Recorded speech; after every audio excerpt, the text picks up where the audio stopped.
We are live. Welcome to Carl's Vibe, and we are going to be talking today to Jeremy Meador, who is a grassroots gumshoe crash site investigator. And we are live right now. We might as well bring everybody on screen. Jeremy, how are you doing today, my friend? Doing pretty good. And I've got Andrew Hall as well. He is the host of his own show. Is it Dead Hand Radio? Yes, it is. Welcome, Andrew. Thank now, you. I am super stoked for this show today because we're going to be talking about a whole host of different topics, from UFO crash site investigations that Jeremy has done over the last decade, including an encounter that he had as a young man up in the mountains, and a whole host of different paranormal things, also including Bigfoot type encounters and evidence in the desert regions that they have coined the phrase and calling them the Sand Yeti. And we're going to get into all of that, the connections with the paranormal, and how it may all fit together in some strange paranormal way, and how that's all being backed up with evidence and some really good research that Jeremy's been doing. So Jeremy, why don't you introduce yourself and a little bit what you and your team are doing now and what you've kind of done on your own. We can go as long as you want and dig into all of this and cover all the topics. So it's going to be a great show. And if you guys leave comments over on the side, we'll feature you guys on screen as well and take your comments and questions as we go along. So Jeremy, why don't you tell everybody a little bit about your research and what you guys are up to?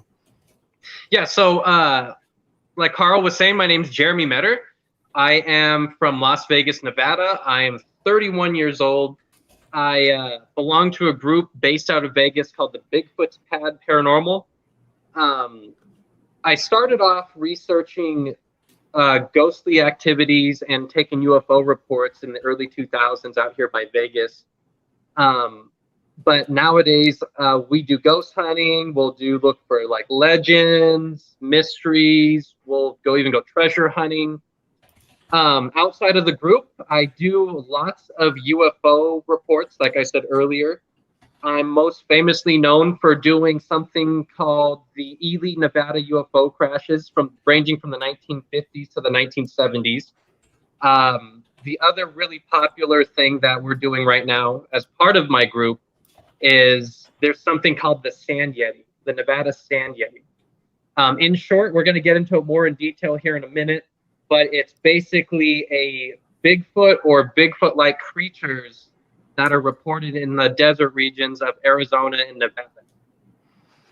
In Arizona and Nevada, you say? Mm-hmm. See, that's something that people don't really expect when you start talking about Bigfoot Sasquatch encounters. But honestly, like locations like Skinwalker Ranch, and when you really dig into the evidence and everything surrounding the ancient history of this area, from Nevada to southern Utah, Arizona, all the way up to the Uinta Basin, into the Wasatch Mountains and around, there is a ton of different stuff like that people just kind of put into their own little box, it seems. And they say, oh, well, it's this or it's that. And they call it a bunch of different names. But I wonder if there's some kind of a strange connection to that.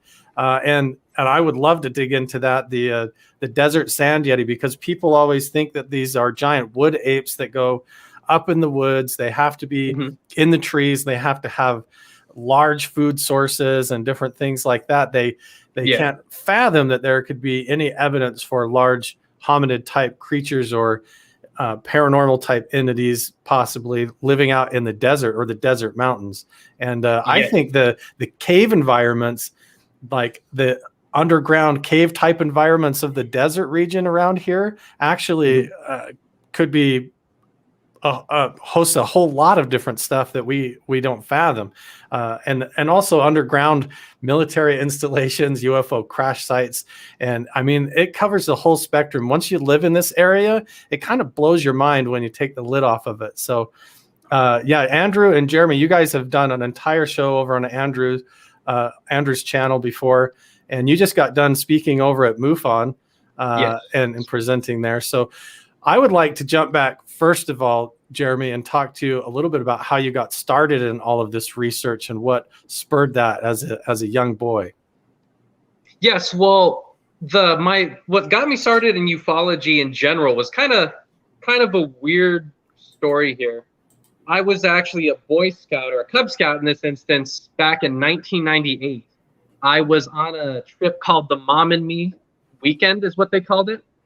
And what the whole point of the trip was you're supposed to get a Cub Scout coming up there with their mom, and they were supposed to do different activities like hiking or shooting, archery, things like that. But you're supposed to be spending time with your mom.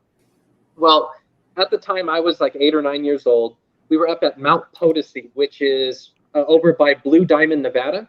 It's about at that point in time southwest of Las Vegas. Yes, it's outside of Vegas. So it's actually not. So Area 51, just for people that aren't familiar with the state, Area 51 and that whole, well, pretty much covers underground almost the entire state. It feels like when you're driving around, there's weird conduits and pipes and strange anomalies that make you wonder if they've got tunnels and installations underground in that entire state of Nevada and even under part of Utah. But you're saying this is southwest of Las Vegas. Most stuff happens to the north of Las Vegas, where Area 51 is, all the way up to Rachel and around that region. But this is to the southwest in the mountain region. So that's good to know. Yeah. Well, there's a whole other story about underground tunnels in the area. I'll get into that in a minute. Okay. But yeah, so I was on this Cub Scout trip, and as part of the trip, we were supposed to take a night hike, and you're supposed to go down this big long trail, and about a mile or two down the road, there's almost like an outside planetarium, like a sitting area. And we were going to go look up at the stars and go look at planets and things like that. So I know for a fact, there was 20 or 25 parents and 20 or 25 kids, because I remember my mom was one of the people that was hosting this event. So everyone was kind of walking in a big group, with one of the other leaders like walking in front of everyone, and a little ways back was me, my mom, and another parent and her kid. And what was weird was it was one of those nights where it was brightly lit outside, where it wasn't super dark. Once you had your flashlight up for a while, you could actually, like, your eyes would adjust. So we were going down this trail, and all of a sudden my mom was the first one that pointed this out. There was an object. It looked like an egg was the only way I could explain it, but it had a point coming out to the side. And I remembered the first thing my mom pointed out was there was this point on this object, and we thought it was the end of a boat, is what I compared it to, and it was sticking out of the trees.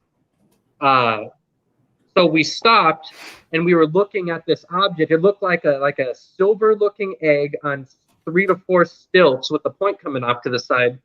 There was no windows. There was no openings at all on this thing, but it was just sitting there. And I remembered my mom stopping and talking to this other parent, and they were wondering what it was, because for those of you who aren't familiar with the area, this specific mountain is what at that point in time was a Boy Scout and Cub Scout camp. There was no reason at all for anyone to be going up there that wasn't a Boy Scout, because this was a private area. Nowadays, they're building houses up there. But at that point in time, if you weren't a Boy Scout or a Cub Scout, you weren't allowed to go up there because they had like gates and things.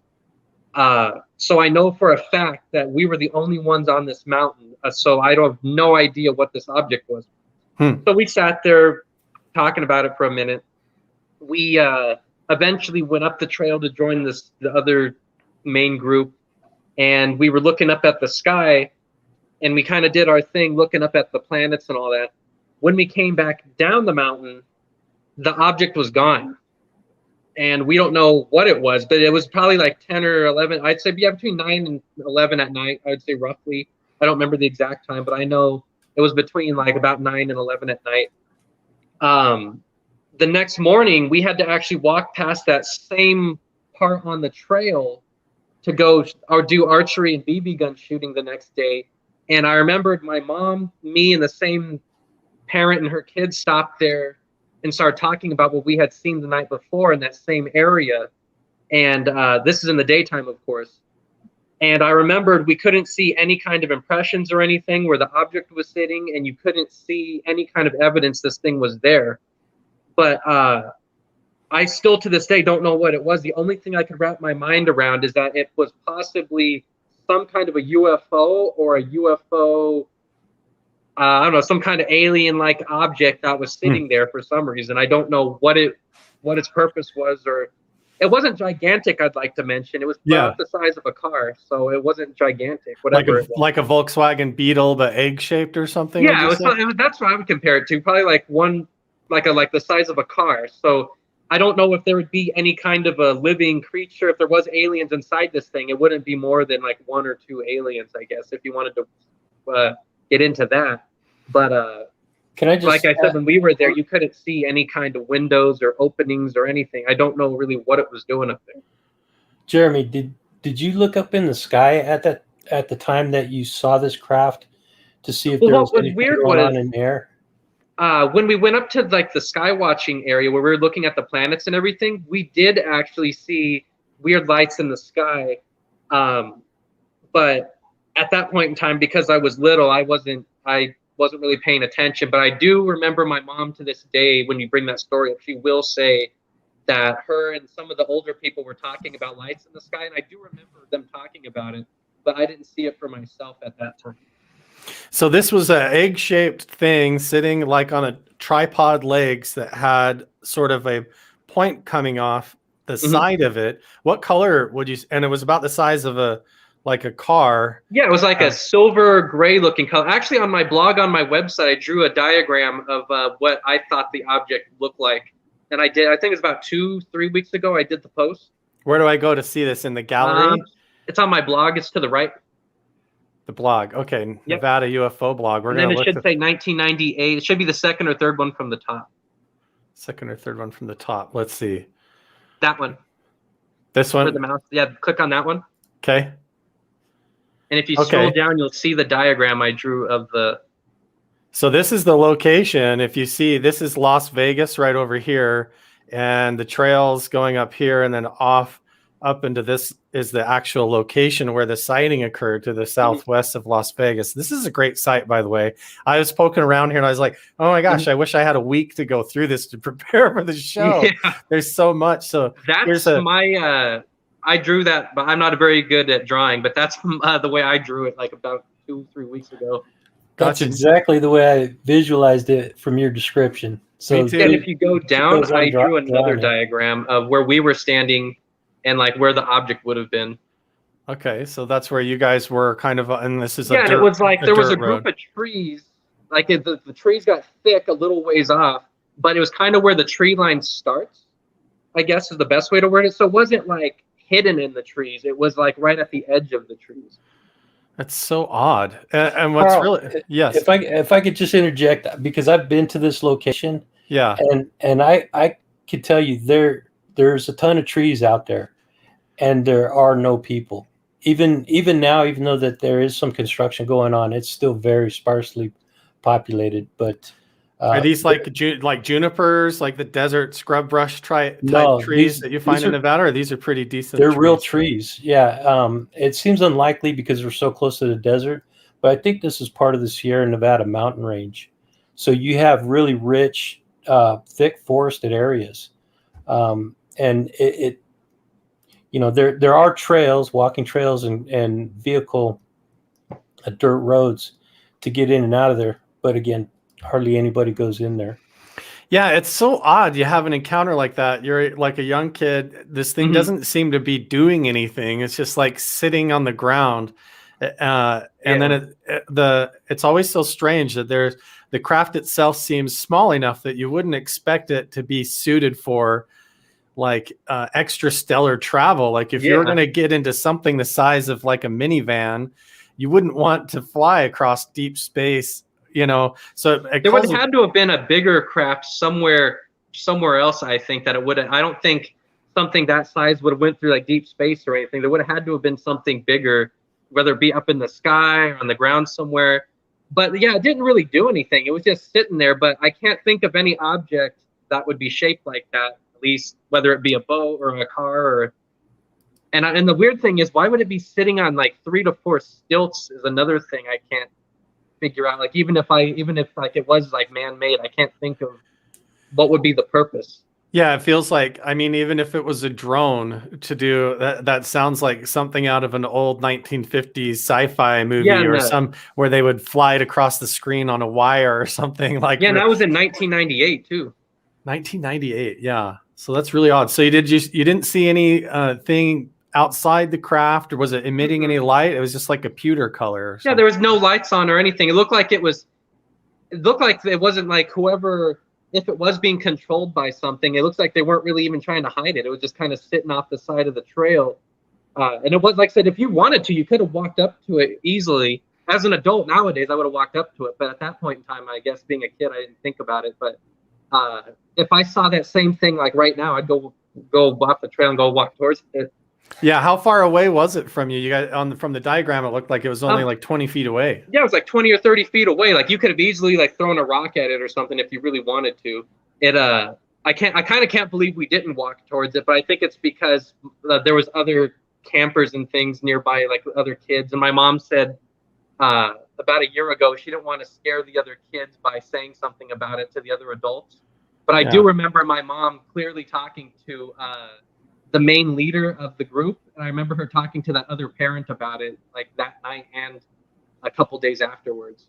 Interesting. So this has occurred when you were just a young kid up there in the mountains, but that obviously stuck with you because you haven't stopped since then. And as soon as you were old enough, you started researching the paranormal, the Sand Yeti type encounters, and the more UFO crash locations and sites and things like that. I wanted to talk about that.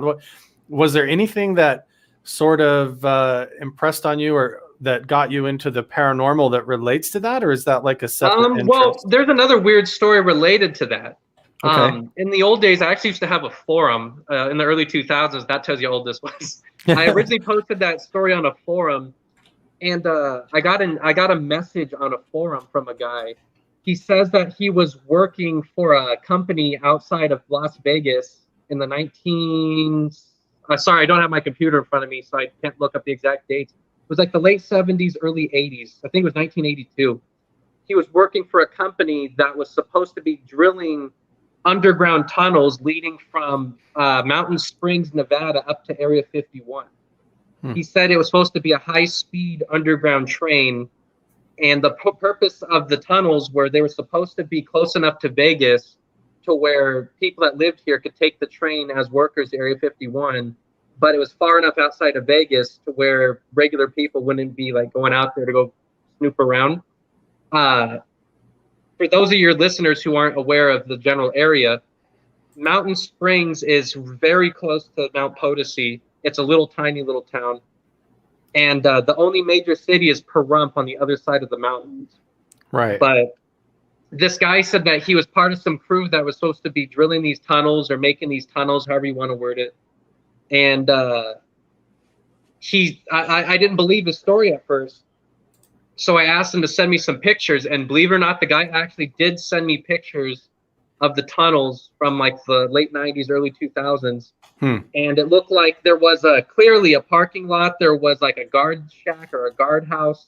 And it looked like it wasn't down in the desert valley. It looked like it was kind of up high a little bit, I guess the best way to word it.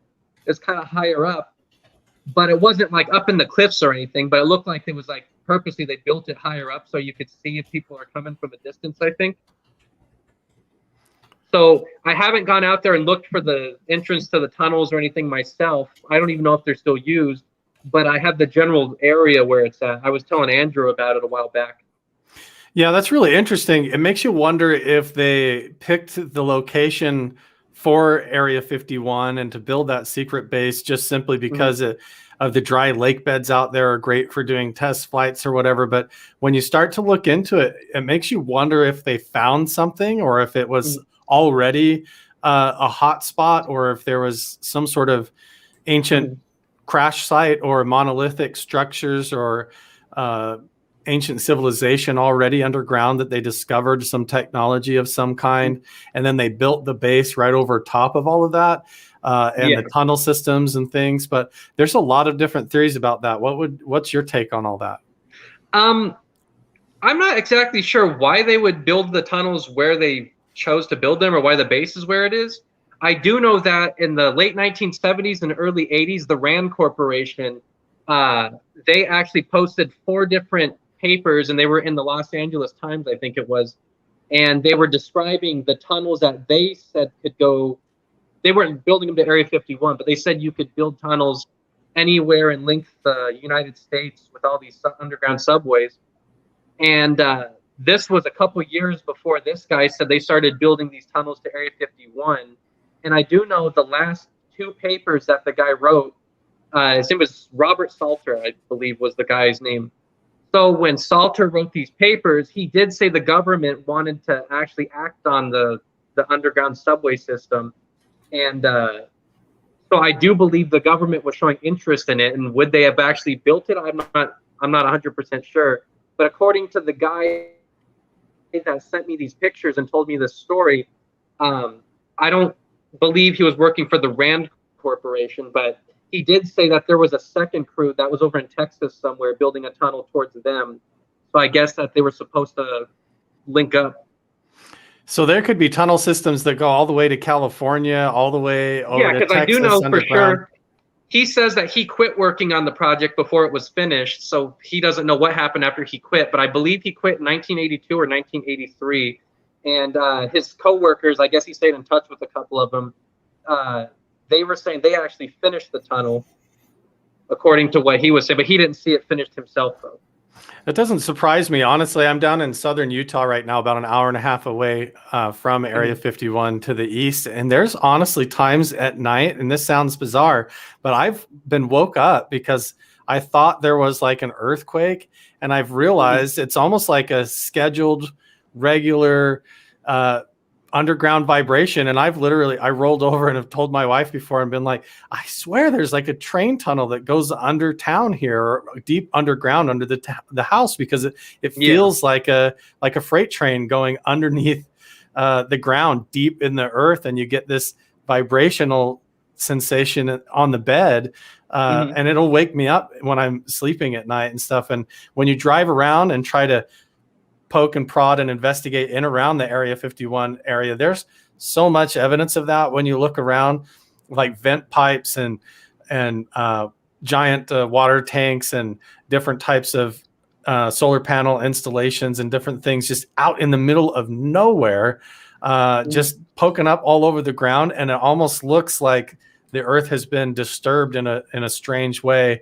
But the way that the dirt and the soil and the whole region of the geology of Nevada would be prime for hiding all of that stuff and keeping it hidden. You know, you don't have all these giant root systems from big trees or anything. It's just a lot of granite and quartz and sandstone that would be really easy for them to bore through and everything and build these tunnel systems. So that's really fascinating. So how did you get involved in like the going out and investigating and researching and interviewing people? And maybe tell us kind of your first jumping headfirst into the UFO investigations around Area 51 and maybe possible UAP crash sites. Yeah, well, the UFO investigating, as far as the UFO crashes go, I used to do a podcast about 10, 15 years ago. I used to do a podcast. And one day we were doing a podcast on just UFO crashes in Nevada in general. And we had different people that were calling in and saying their version of what they think happened with different events. And I got asked about a specific UFO crash that happened in 1952 over in Ely, Nevada. At that point in time, I didn't know anything about it. And I kind of told him I'd get back to him about it. Well, if you go look up Ely UFO crash online, the only thing that was on the internet until I got started looking into this was they had a specific date. It was August of 1952, and it says Ely, Nevada, and 16 alien bodies. That's basically the only thing I had to work off of. 16 alien bodies? That's what they said. I could get into that a little bit later. I could tell you about how many and all that. But originally they said there were 16 alien bodies. Well, there was basically nothing on the internet about this. I contacted George Knapp, I believe was the first more famous UFO name I contacted. he said that no one in Ely will talk to you. He said people know the story, but they won't talk to you because if you're not from there, they kind of aren't willing to talk to you for whatever reason. I got lucky because my grandmother was actually a school teacher in the area over in the next town over, Eureka, Nevada. And she actually knew people that lived in Ely. So my grandma introduced me to a few people in the community, and basically friends of friends started talking to me. And I started gaining their trust because they knew my grandmother. And then after I started getting to know one person, they kind of told their friend, like, hey, Jeremy's not a bad guy. He's not a crazy or anything. And one thing led to another. And eventually I made it to the Art Bell show, his Midnight in the Desert. I ended up going on the Ely Times newspaper quite a few times. And they ended up putting my information in the newspaper. And I started getting people calling me and coming forward, telling me about not just UFO crashes, but stories about lights chasing cars up in the mountains. I got stories of abductions and all kinds of things. And now to this day, I'm still featured in the Ely Times every once in a while. I'm on the White Pine County Tourism for UFOs about, I think it was Thanksgiving or Christmas time was the last time I was featured in that. So I've done a lot of research into it. Like I said, we found the crash site. There's actually 2 UFO crashes up there, and we'll get into details on that. Don't let him get away. Don't let him get away without telling you the story about him and his crew chasing a light. Oh yeah, that's one of the best ones. That's a good one. Yeah. Hey, with that, guys, I got to go jump on my own live stream that's starting in about 30 minutes. But it was cool hanging out with you guys. Thanks for letting me jump in, Carl. Yeah, and if you guys want to hear a whole nother interview, make sure and go check out Andrew's channel over on Dead Hand Radio on his channel. Great guy, has a lot of cool interviews that he does over on his show. So make sure and go check out Andrew. Thanks for joining us and helping me out here, bud. Appreciate it. Jeremy, you and I'll talk soon. Yep, for sure. All right, guys, take care. Thank you, Andrew. So Jeremy, let's dig into this. So you say there was bodies recovered. You went up and interviewed the local people, thanks to your grandma knowing people, because you're right. You get up in that region. I've been up into Rachel, and you go into the little alien and try to talk to people and ask them, so what do you think and stuff? And there's kind of a weird vibe, people, they kind of look at you funny, and it's nothing personal about them if they're actually introvert, but you would think they'd be all excited to talk about this topic. But when you actually start asking real questions, it's like the locals are really standoffish, and they have these canned responses unless they know you, Yeah, they don't like Las Vegas specifically because the state's like the lower half of Nevada is kind of a whole different world from the northern half of the state. So they don't like Las Vegas in general. So if you say you're from Vegas, that's already like one strike against you. Yeah. And then the next thing is they really are afraid of big time media coming in and destroying their town, because it is a town of only 3,000 people. Right. And that's why they wouldn't talk to George Knapp, is because he was going up there with film trucks and crews and things, and they don't like that. And he's from Vegas, of course, so he had 2 strikes against him just before he even said anything. But to start with the UFO crashes, I kind of have to give your audience a background here. Okay. So Ely, Nevada was started to be built in the 1870s as a stagecoach stop. The railroad ended up coming in about 1906, and with the founding of the railroad, they opened up a series of big mines in the area, and they would use the railroad to bring the ore that they would mine out of these mines up to market or up to the smelters. So there's 3 towns in White Pine County, 3 main towns. And they're kind of in the shape of if you think of like a straight line. To the far right is a town called Ruth. Right. Ruth is where the big copper mine is. That's one of the biggest ones in the country. It's called the Robinson Copper Mine. And over in the middle is Ely. Ely is kind of the main population center of the county, and it's only about 3,500 people. And Ely is where the main railroad station is, so the railroad depot, whatever you want to call it. And nowadays it serves as like one of the biggest and best preserved railroad museums in the country. And they still do like train rides and things. And then if you go to the far left, there's a town called McGill, Nevada. McGill, Nevada is where they used to smelt the ores that the ore that was mined over in the mine. So the purpose of the towns, 2 out of the 3 towns were company towns. Ruth was built by Kennecott, or the Nevada Consolidated Copper Company, sorry. And then they also built McGill, Nevada. So strategically, one is located 12 miles south and one is located 12 miles north of Ely. So they all served a purpose.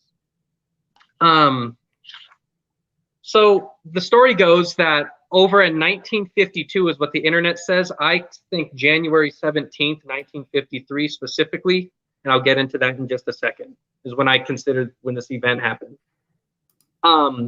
Over in this mine, it's called the Robinson Copper Mine, like I said. They were mining copper over on the night shift, and they saw a strange object glowing a purple and a blue color, and it was starting to lose altitude. It was coming from the east.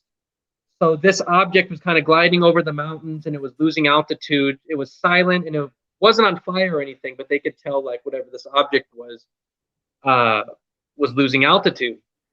Well, it ends up coming down really low over this copper mine. And that's when this security guard, I'll call him Pete. Pete was a security deputy for the Nevada, it was called Kennecott at that time. Sorry, I had to think there for a minute. The Kennecott Corporation owned the mine. So he was the Kennecott security deputy, and he saw this object coming down overhead.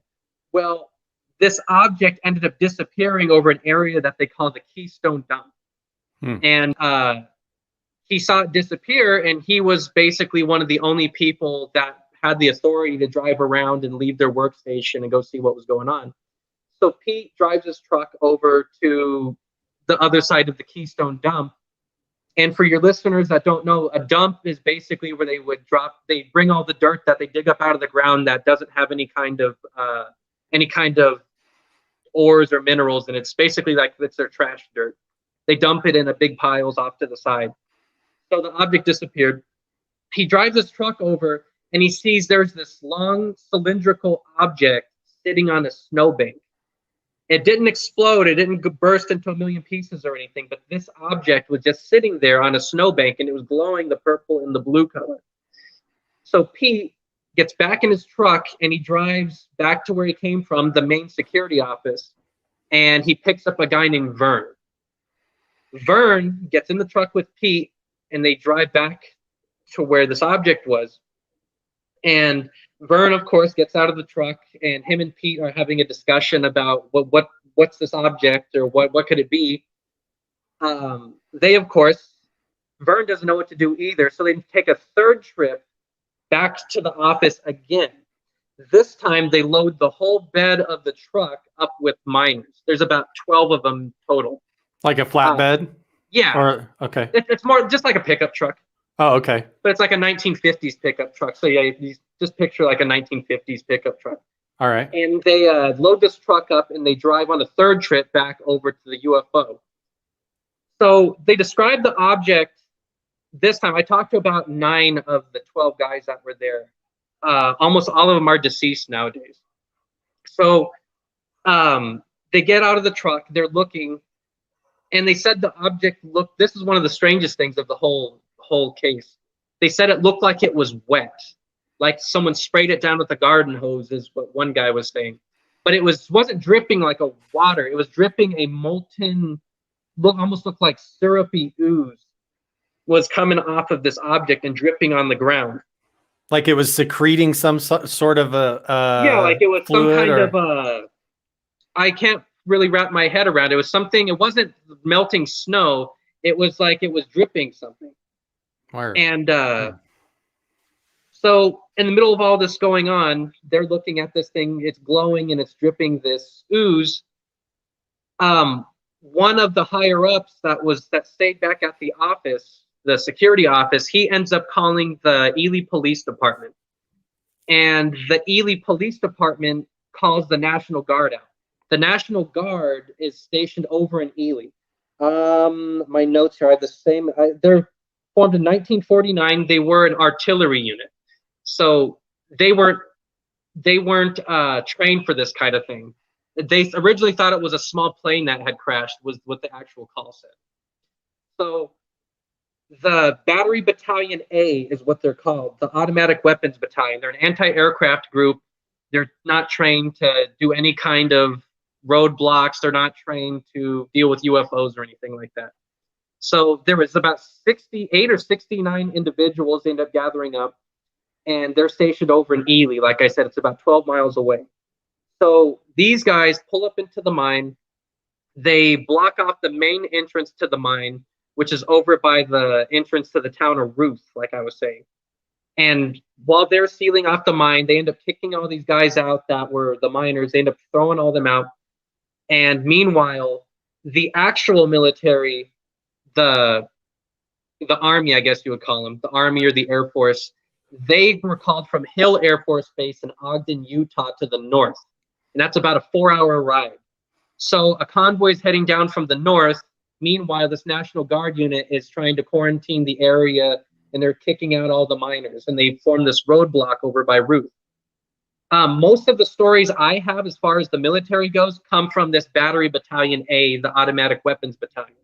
Because, again, they were just normal guys like you or me, and they were just listed in the National Guard, almost like reserves, I guess you could call them. So really quick, just so people are clear, you have a Nevada. Let's see me get my hands straight here. You have Nevada down to the southwest, and you have Area 51, and that whole area of the state all the way up to the northeast goes basically all the way to, is it Dugway, or they call it Area 52 up by the Utah Salt Flats, and then right over the mountains there in the Uintah Basin is where Skinwalker Ranch. That whole area until basically you get to I-15 is just open desert, airfield, military testing for miles and hundreds of miles. I mean, you could drive for 6-7 hours and not see anything other than these tiny little small desert remote towns with small populations all the way out there that are basically just cattle ranchers and people that own land or do prospecting and mining and things like that. But otherwise, the entire state is just like airfield testing and military testing all the way across Nevada, all the way up into the northwest side of Utah. So they actually sent a crew down from Hill Air Force Base from Utah to get there almost quicker than from Area 51. Well, Area 51 in that point in time, since it was the early 50s, it was mostly dirt runways with a few buildings and a few hangars out there. So it wasn't as sophisticated as it is nowadays. Right. So before I get to the point of when the military arrived, there's a couple stories I'd like to say. So the object wasn't only seen by the miners. There was a famous story. It was featured in Weird Nevada. There was a dinner party that was going on over in Ely. And like I said, this is about 12 miles away. And they said that while they're having this dinner party, all the guests were outside. It was about 10 at night, they were saying. And that's when they saw this object glowing coming down over the mountains, going towards the mine. One of the other stories I have, and this is really helpful in finding the crash site, there was a group of Boy Scouts that were camped over on Ward Mountain. Ward Mountain is one of the taller peaks in the area, and it's at a higher elevation than the mine itself. So this group of Boy Scouts saw the object crash, and then between them, the dinner party, and where the security guard pointed out the Keystone dump, I was able to find the crash site. So really quick, so there's this quarantine zone set up by the National Guard. The people are coming down from Hill Air Force Base. There's some individuals that went up to this roadblock that was formed over in Ruth, Nevada, and they said that the National Guard units were telling them all to go away, that it was just a private plane had crashed, and they were saying that there was nothing special and to go home, basically. Well, the people in Ruth, even if you went home, your homes are at the roadblock, literally. Yeah. So you can't get away from this. So the people are sitting there in their homes watching this from their kitchens. They're sitting there basically watching all of this stuff unfold.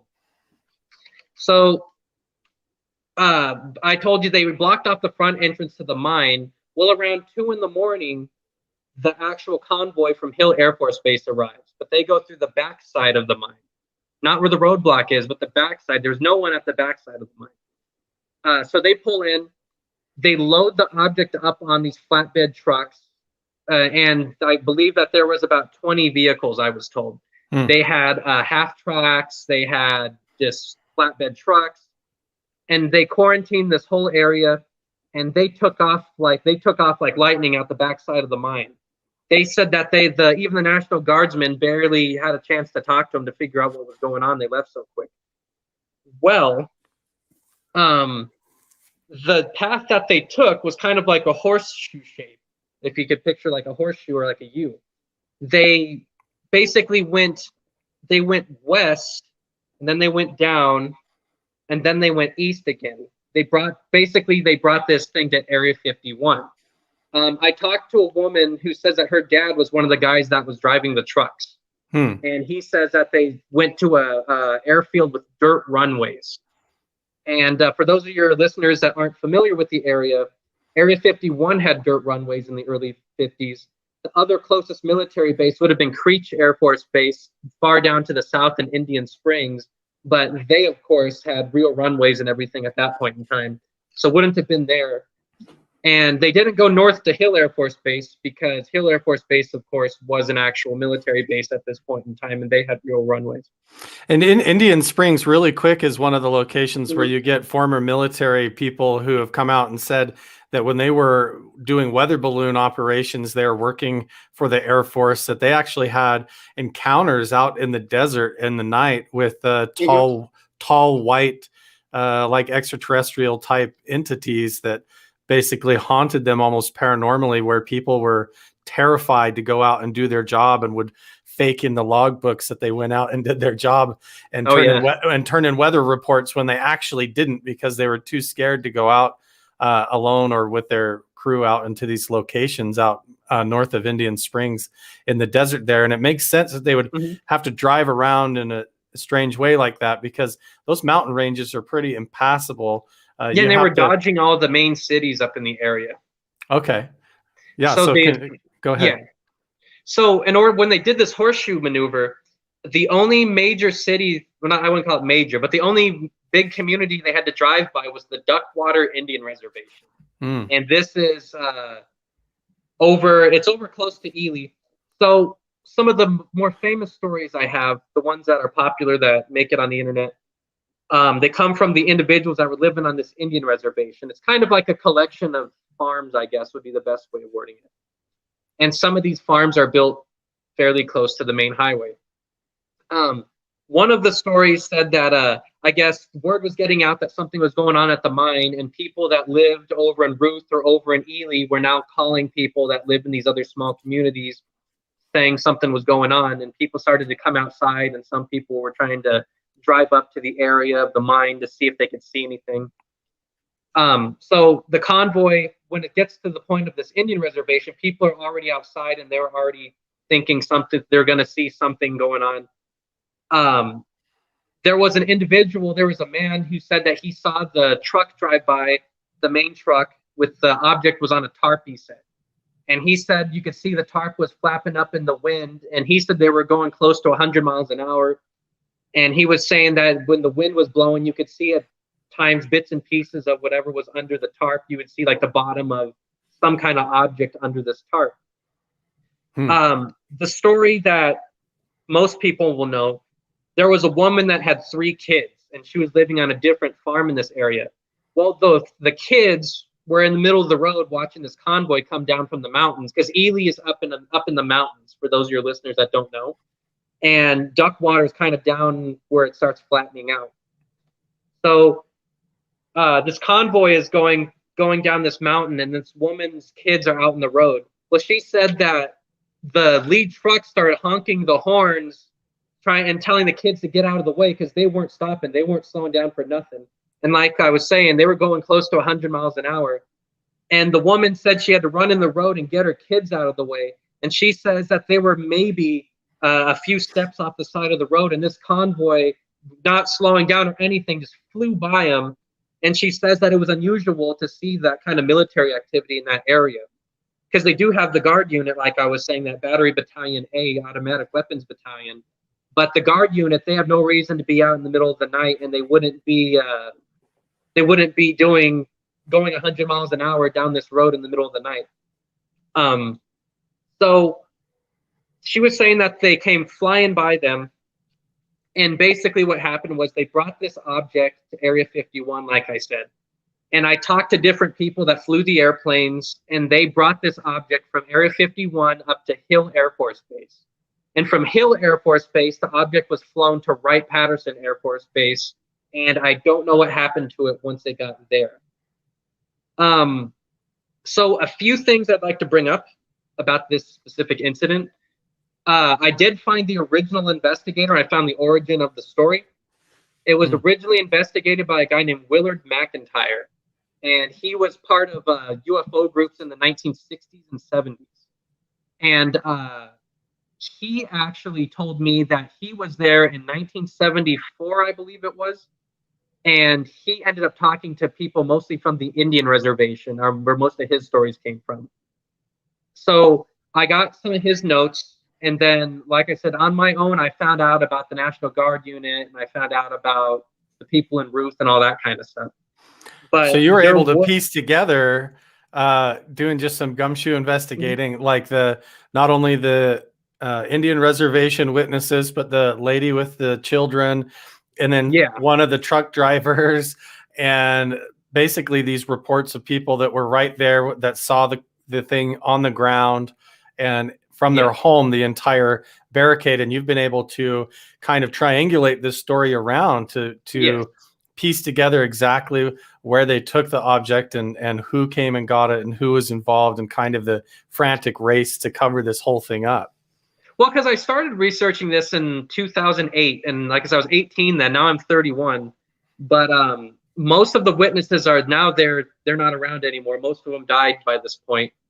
But even Willard himself, I believe, last I looked, he's not around anymore either. So there were some stories about men in black, or what I would call military police, in the area shortly after this happened. I know that they were present in Ruth, and I know that they were present on the Indian reservation about 2 weeks after this happened. They were saying that they were telling people they didn't see what they saw, and that if they spoke about it, that they would go to jail, or that their families would be killed, and things like that. Most of the people that got tracked down by these men in black, or these military police officers, revert to physical evidence. When I say physical evidence, I'd like to point out, I told you this object was dripping a molten ooze on the ground. Well, when they picked this object up and they drove off with it, it left almost perfect on the ground. The shape of the craft, I guess it left this molten material on the ground. And some of these miners picked up this material and brought it home with them. And some of these people actually handled this material. Well, these guys the military police were going to these guys' houses trying to get this material back. And they did get most of it back. I've actually seen some of the material. I've handled some of it. I've seen it before. It's like a dark reddish brown looking color. It's very heavy for its size. I know a couple of the people actually got it tested, and the people that got it tested were saying that it's basically high in iron content. From one of the guys that got it tested, he said it was very high in iron content, and that it's magnetic. And whatever it was, basically, to make a long story short, it's almost as if this object was dripping metal slag of some kind, like an iron slag is only the best way I could word it. Yeah, you actually hear that a lot in UAP UFO phenomenon sightings, that it seems to be like dumping something in the water or giving off some sort of like a slag molten metal that melts the sand or the dirt around. And a lot of it that they assume is like a crash site is more like it's stopping to dump its waste or something to take off again, or there's like some sort of a residual after effect of these things manifesting into our dimension of reality and then trying to leave again, or when they have a failure, they give off this waste. But it seems like, so you've actually seen and handled some of this slag, and kind of its effects, and it's definitely anomalous looking stuff. Yeah, so I know at least one of the guys got this material tested. And another thing I'd like to point out, besides the metal slag, by this point, of course, now it's hardened into rocks because it's been 60 years, but there was another type of rock that he was showing me, and he says that the ground underneath where this craft was sitting was so hot that it kind of fused the sand together almost in like these weird rocks. And I've handled those too. They're hollow, almost looks like honeycombed. And it feels like hollow and almost like weightless when you pick it up. So I've seen the slag and handled it. I've handled this burnt or fused sand, whatever you want to call it. Like I said, I don't believe the crash happened in August of 1952, like the internet says. I actually point towards January 17th of 1953. One thing I'd like to point out is if the crash really happened in August of 1952, it doesn't really snow in Ely in August. Usually it starts around Halloween time. And the object was said to have been resting on a snowbank in the middle of the night. So that's one clue that I had. The next one, McIntyre, the original investigator, told me that he believed it was 1953, but he didn't state specifically a date. I have looked at all the newspapers in the area. In July 17th or I think it's the 18th, I found a newspaper, and it states that there was a very heavy rainstorm around 9 or 10 at night over by Ely. And then it turned into a blizzard, like whiteout condition, like a heavy snowstorm shortly after in the same night. And that's the night that I believe the UFO crash happened. Because it said that all the power was knocked out in Ely temporarily, and it says that to stay in your houses, and it had all these weird warnings. So I believe it was January 17th of 1953. You get that in the story of the Roswell crash, and supposedly there was 2 locations of that crash as well. A lot of people don't realize that, but that it was a big thunderstorm, and you'll get these crazy monsoon storms throughout this region across Arizona, all the way through Utah and Nevada in the deserts here, where it'll be completely fine and calm, and then out of nowhere you'll get insanely high wind speeds and rain and giant thunder clouds and lightning storms. And that was supposedly what happened even at Roswell, these crazy lightning strikes in the sky arcing across that may have interfered with the flight capabilities of these craft. Ely's famous for having really bad weather kind of year round. It snows basically every month of the year, but it mainly snows, of course, from like October to March or October to April. Ely is very high up in the mountains. You don't realize it until you kind of like look on Wikipedia or something. It's about 6,500 feet up. The other thing I'd like to say, it's really isolated. Like I said before, it's about a 3 or 4 hour drive to the nearest big city. There's just a handful of small communities up in the area, and Ely is one of the biggest ones, and it's only 3,500 people.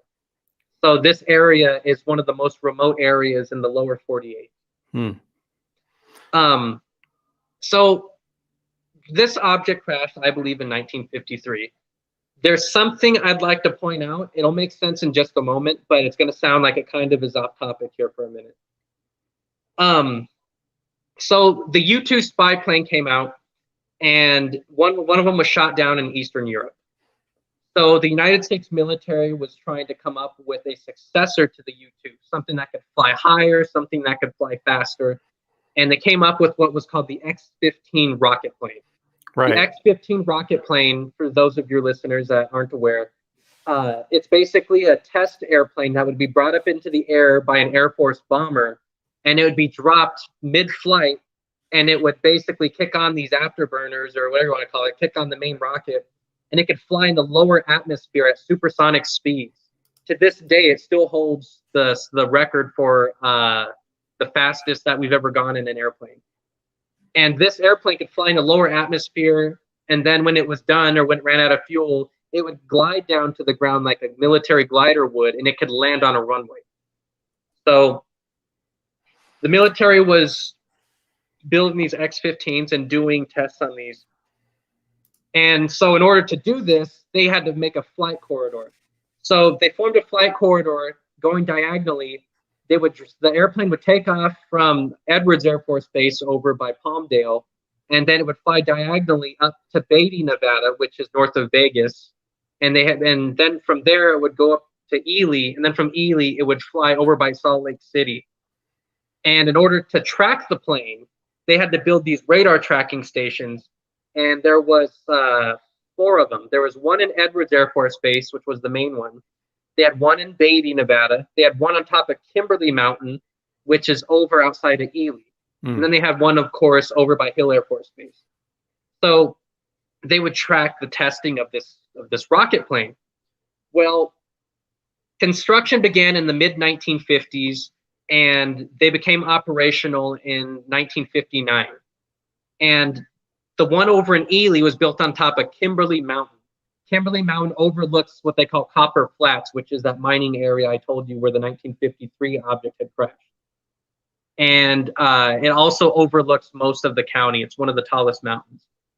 So they were tracking this X-15 rocket plane as it would make its way from California going up towards Hill Air Force Base.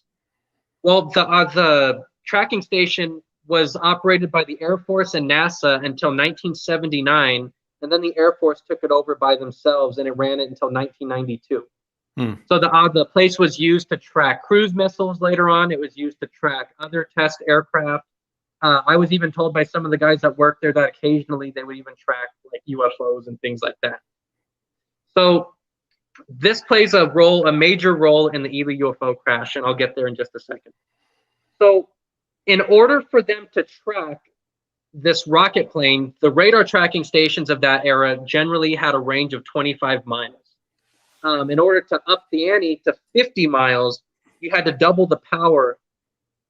Oh, sorry, I was waving at me. Roblox shorts. Go ahead. Yeah, so in order to get a bigger range, you had to double the power on these radar tracking towers.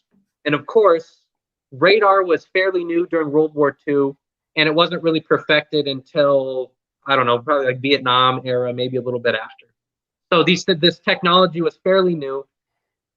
So they were tracking this X-15 rocket plane, and all of a sudden, in 1964, a second UFO crash actually did happen.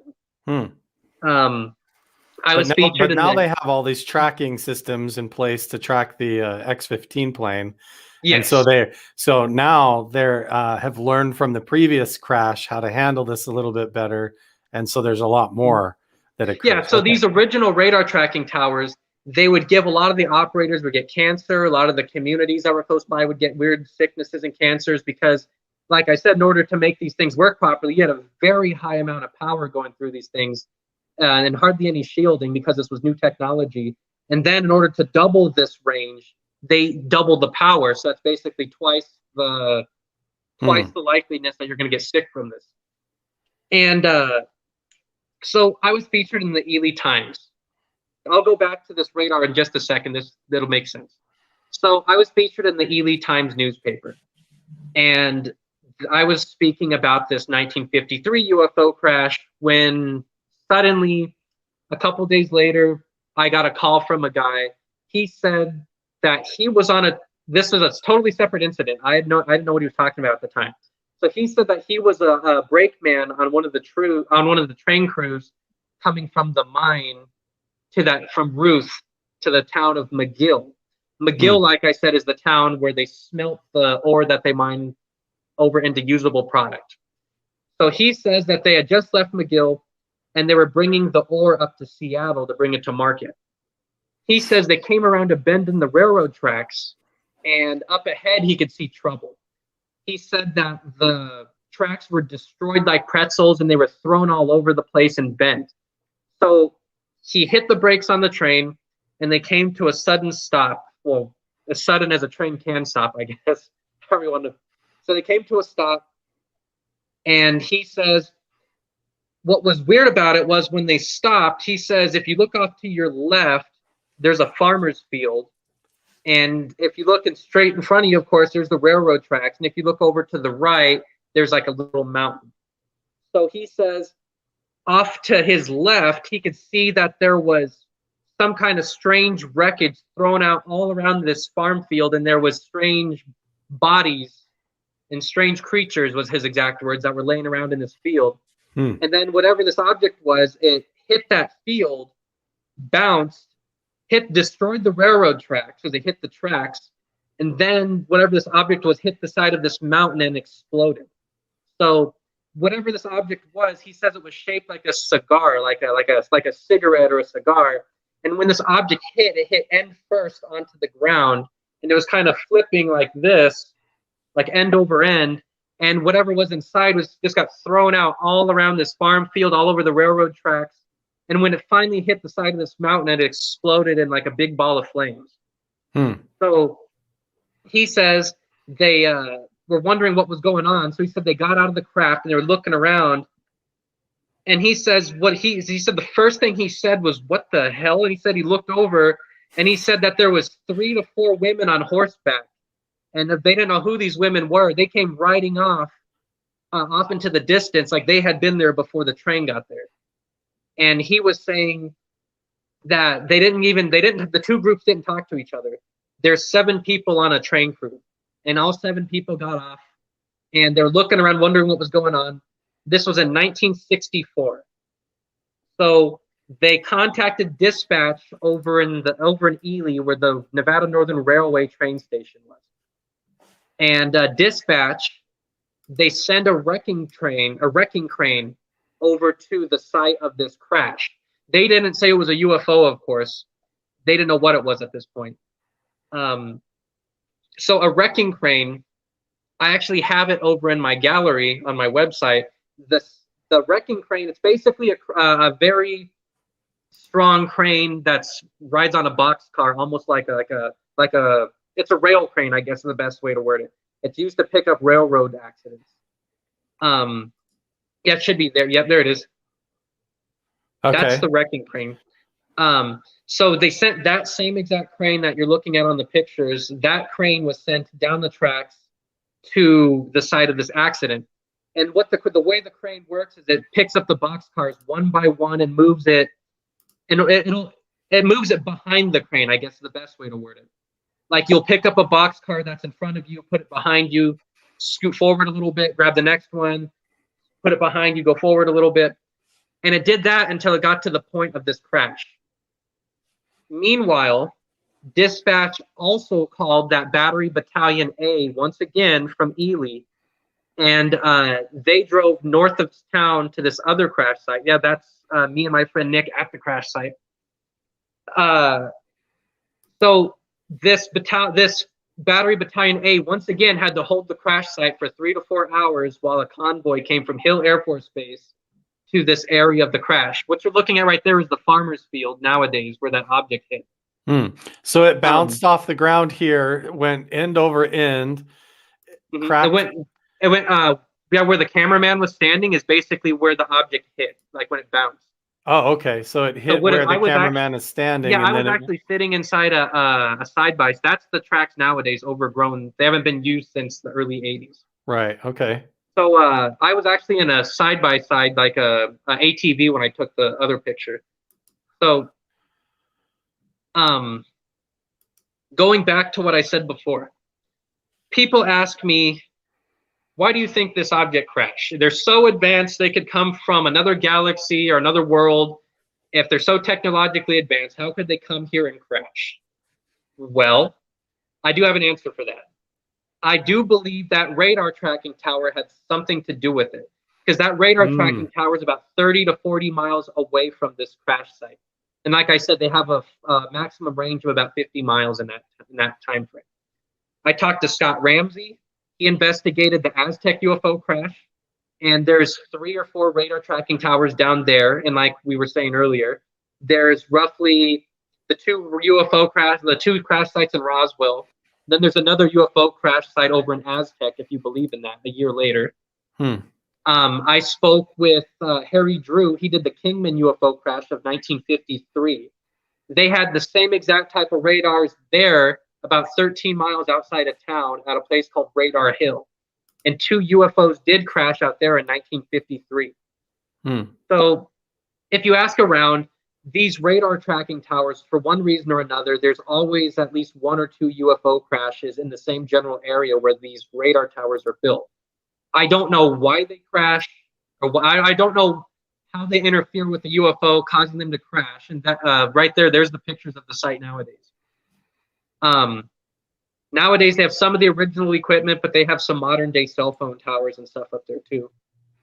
So you think that maybe the radiation or electromagnetic interference, that's what I think, or the side effects of having those amped up and being primitive at the time may have interfered with the control of these. Yes. And if you look at UFO crash lists, like they have lists on some websites, there's like a disproportionate amount of UFO crashes in the 50s and 60s. I believe it's because that's the time frame where I'll explain the picture if you go back one. Yeah. I'll explain that. So I think there's a disproportionate amount of crashes on those lists in the 50s and 60s because that's when they were experimenting with that specific type of radar tower. Oh, okay. So the picture we're looking at right there, you can see there's like a little hill. He called it a mountain, but it's like a little hill. Okay. You can see that specific part of the hill is destroyed. Right here? Yes. And one reason we found the crash site was that's the service road on the left side. You can see on the left side of the photo is like a little road. That was the maintenance crew for the railroad built that little road. Okay. And the tracks, you can see there's like a bunch of sagebrush on the left side of the road. That's where the tracks are, but it's all overgrown. So the railroad tracks go along and right where your mouth is going all the way down diagonally is where the tracks are. And they would drive up this. And so this object came in from this direction and it came from the left side of your screen and went to the right. So it came in from this side, hit the field off to the left here, destroyed the tracks, took out part of it, and then hit the hill here and exploded into debris right there. Yes. Okay. And so one reason, the ways that we know that that's close to the screen on the bottom right, that's another part of that destroyed hill.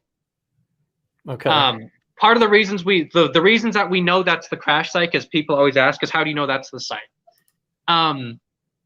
If you look in the area, there's about 3 to 4 ranches, old ranches in that area. If you use maps, you could find the old ranches that were around in that general era.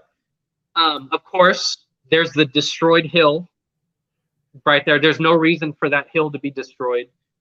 There's the farmer's field. If you're walking in that dark spot on the picture of the field, there's a clear indentation where that's a lower elevation right there. Now it's swampy when you walk in that dark area. You sink and it's almost like a swampy, like really wet, muddy type area. Yeah. So you sink in that area, and you could, when you walk from the lighter colored area to the darker colored area, like I said, you could feel like the ground goes down, like there's like a indentation of some kind. And if you go back to the picture of the destroyed hill with the road next to it, that. On the other picture, you can't really see. So you can see the ground is like a light color in this picture we're looking at right now. What that hill is off to your right, those are dump sites from the mine, from the smelter. You keep it on this picture. So when they would smelt the ore into usable product, go back one. Stay on that one for a second. Okay. So when they would make the ore into usable product, they would dump what they would call the waste product off in a specific area outside of town. And what this hill is it's basically the marker saying the railroad owns this land, the mine owns this part of the land. On the left side where the railroad tracks and that service road were, that is owned by the Nevada Northern Railway. And they're a separate entity from the mine. They work together, but they're 2 separate entities. And the mine owns that land on the right. So is this hill, is this part of what they're dumping? Yes. So like after they're done mining, the leftover dirt and sand and rock that they don't want to keep and take to market, they just use as kind of a berm to separate the land. And there's actually like miles and miles of it for like as far as you could see. And then some of the piles are as tall as buildings and some of them are smaller. That's actually a smaller one that's right there. Okay. But so when you're driving out there, so you see the damaged hill, you see the indentation. The ground is a very light colored ground in that other picture we were looking at. But when you get to this specific area we're looking at right now, it gets to be a dark copper colored area. Like there's a lot of iron oxide that suddenly was put there, And or so it went under a bunch of heat or temperature change. Yeah. Well, so what I think happened was when the UFO hit, it obviously damaged the hill and it damaged that portion of the ground. So what happened was the military filled in that damaged road using some of the dirt from that berm off to the right side. They filled in the damaged parts of the road. And of course, because it's a copper byproduct, it's going to be copper colored dirt. And for some reason, there's a very long stretch of copper colored sand in that little area. And one of the more intriguing things, I don't think I have pictures of it on the website, but running alongside the tracks, it would be off to the left side of the tracks. There's telegraph poles. You might be able to see them in that picture of the field. Oh, right. I think I saw them in the... Yeah, if you can pull it up, the picture of the field. Let's see, this one here. You could kind of see. You could see a small fence. Anyway, so there's like a telegraph poles between the... And if you go in that specific area, you could see that as far down as you could see in either direction, these telegraph poles go on for as far as you could see. But in that specific area, the 2 or 3 telegraph poles are torn down and damaged. They're laying down. Like right here, we have the telegraph poles. It looks like going. Here's a couple going on the other side, and then where this berm is destroyed, there's no poles. Yeah, there's like the telegraph poles are ripped down in that area. Like whatever the object was, ripped through the wires or got caught in the wires and tore them down or whatever. So everything points to that location. Let's see. Sorry, I'm looking at some notes I have right here. You're good. So I got another story from a different individual later on. He was telling me that when he was a little kid, they lived off on a ranch outside of town. And he was telling me that his mom rode out one day and picked up pieces of a flying saucer, a spaceship, we call it. He picked up pieces of a spaceship and saw alien bodies off in the desert one day when he was a kid. And he has no idea I talked to these military guys or I talked to the guys that were on the train. And he was telling me his mom rode out to this crash site, and he says that she picked up pieces of this object and put them in her saddlebags. And he was saying while the woman was looking around, all of a sudden a Nevada Northern Railway train came pulling up. And he says that she got scared when this train came pulling up and they rode away. So wait, was this the 3 ladies on the horseback that the train? Okay, so you were able to talk to both. Yeah, it's the ladies that were there when the train people pulled up. Oh, okay. Yeah. So they didn't know that I talked to each other. So he told me that supposedly the woman still has the pieces. I've asked to see them and everything, but they get scared, and for whatever reason, I haven't seen it. But he told me the pieces are like a greenish, like a light green color. And he says that they're a green color with dark black and like light yellow colored spots on it, is what he says. And he says that his mom has a few pieces of it put away somewhere. So going back to the crash site, I told you the National Guard unit is holding the site while the Hill Air Force Base once again drives from the north down to the site. Well, the 2 guys that were leading this National Guard unit went inside of this craft while they're waiting for this military group to get from Hill Air Force Base. This is one of the most interesting, craziest things I've ever heard, as far as not crazy in their psycho, but crazy as like really interesting. Yeah, they actually went and entered the object that was laying on the ground, broken open. They went and looked inside, even though they witnessed what appeared to be strange bodies laying around. Yeah, I'll get to the debris field in just a second. Oh, wow. But at least 3 to 4 people went inside the craft while the people are coming from Hill Air Force Base. They said that about 30% of the craft was destroyed and obliterated when it hit the ground and was flipping around. So they just walked in through the portion of the craft that was blown open. And he says that it looked as if you were standing on the desert floor. And his exact words, this is the guy that was leading the group. he says that it looked like you were standing on the desert floor. And of course, the object was flipped upside down, so they were technically standing on the roof, and the floor would be like up above their heads. He says it looked like you're standing on the desert floor. If you looked around, it looked like there was no walls around you. He said the only place that looked like you were inside somewhere was the hole that they had walked in from, because you could see like the light from outside coming in. He says it looked like modern day night vision. He said it was like that green and black color, like when you see modern day night vision. And he says that it looked like that, but it had yellow spots mixed in with this green and black night vision look. So almost like when they went inside the craft, it wasn't like you were in an object that had barriers or walls. It was translucent. Exactly. In some sort of like you could see through the walls, like they were. He said you could see the people standing outside the craft when they were inside. You could see them standing out there, and you could see the railroad tracks and everything. Distorted like a night vision with kind of a green. Yeah, it's like the green and black night vision. Which makes you wonder if that was because it was damaged, or if and it made it look that way, or if it actually had that appearance because the beings inside the craft were. When you're inside of the object, it's like you're really just flying free with full 360 radial awareness around you without having to look at screens or through a porthole or window to see outside. They're just able to see the projected outer reality. That's not even the best part of the story. The best part of the story is while they're in this craft, they thought they were in there for like 20 or 30 minutes. And I guess when they stepped outside, they were actually in there for about 2 hours. Oh, wow. So for some reason, it seemed like, I don't know if time slowed down in there or time stopped, but for some reason, they swore up and down that they weren't in there that long, but everyone outside says they were in there for hours.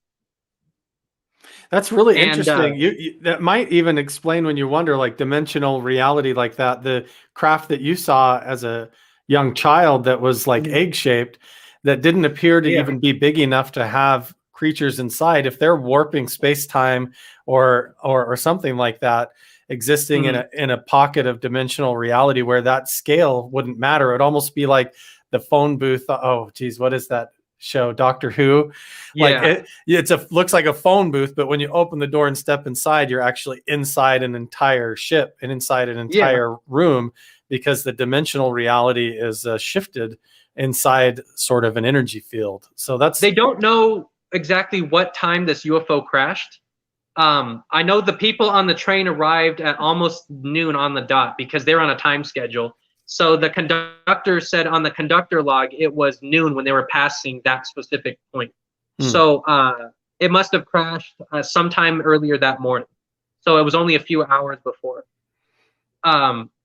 When the individuals arrived from Hill Air Force Base in the convoy, they ended up dismissing the National Guard and they went back to wherever they came from. But I guess that the guard unit is actually, the official building is in Ely, but they didn't go back to the building in Ely. All of the guardsmen, and all of the people that were brought off the train were brought to the Ely Police Department, and they were questioned and debriefed there before they were all allowed to go home. But they didn't keep them overnight. They just talked to them, which is kind of weird. It's kind of like they would quickly talk to them. It wasn't really like an interrogation, like what they did to Mac Brazel at Roswell, where it was like a weeks or months they were interrogated. It wasn't like that kind of deal.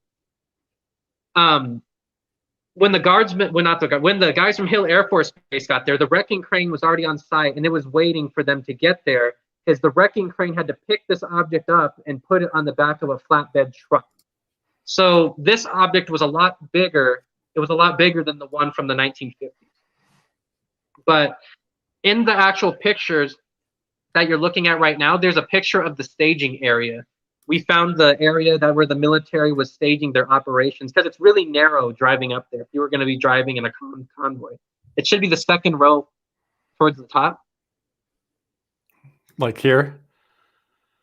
Yeah, that's the area the military used to stage their operations. They had tents and trucks and things sitting there, because that road was so narrow up ahead, you can only drive one car at a time up that road. Right. So the people that weren't driving up the road, they would have parked there, and they would have had like their tents and everything up there. And you could see that little berm. That's the mining company dumped their sand up there again. Interesting. Yeah, so they were saying, I know of at least 5 alien bodies that were at the crash site. They were saying that I know there was one that they said had an arm torn off. There was one that was cut in half. There was 2 that looked like they were burned badly, but they were intact. There was one that was found fairly far away from the other ones, as if it had been alive and died later on. But I guess there was at least 5 of them. And I remembered one of the guys was telling me that when they pulled up, that some of the guys were trembling because they were so scared of seeing these creatures. They had no idea what they were. Some of them had been aware of the Roswell story, but this is the 1960s, so occasionally you'd hear bits and pieces of that. But I guess they were saying some guys were trembling, some guys were shaking, other guys were afraid to touch them because they were thinking that they would get sick, which is a legitimate thing to be afraid of. And I guess they really wasn't any kind of protocol. They just kind of gave them some gloves and some body bags and said, have at it, really.